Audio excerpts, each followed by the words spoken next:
brought so many of the Kenyans, and not only Kenyans, East Africans, to come and study here. One of the products of that relationship is the former president of the United States of America. So we have got historical connection.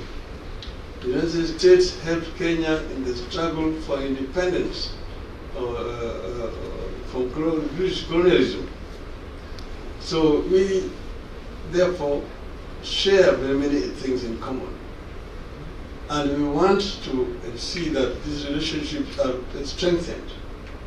So we are saying we want to, of Kenya, we are starting a new chapter in Kenya after the elections of 9th of August this year.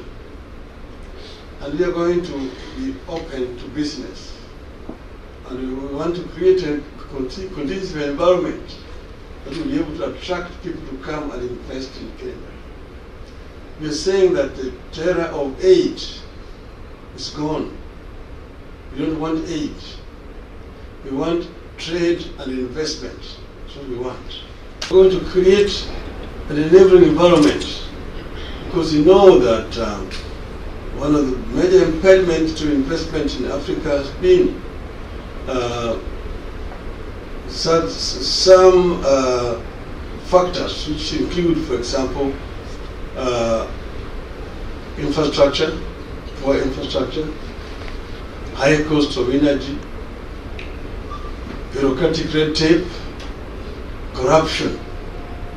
Some of inhibiting factors that have hindered investment in the continent of Africa.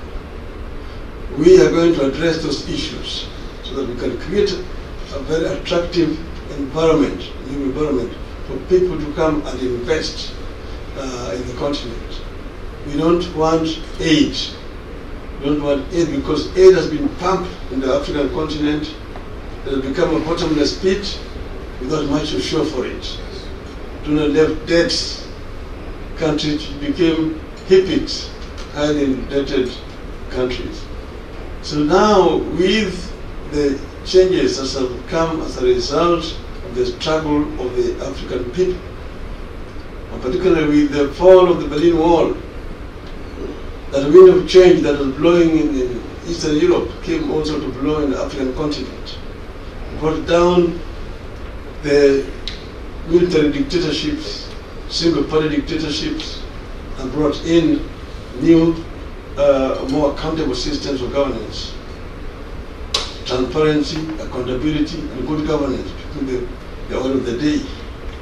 From that time onwards, most African countries have realized higher rate of growth, and it can be seen in the improved living conditions of the people.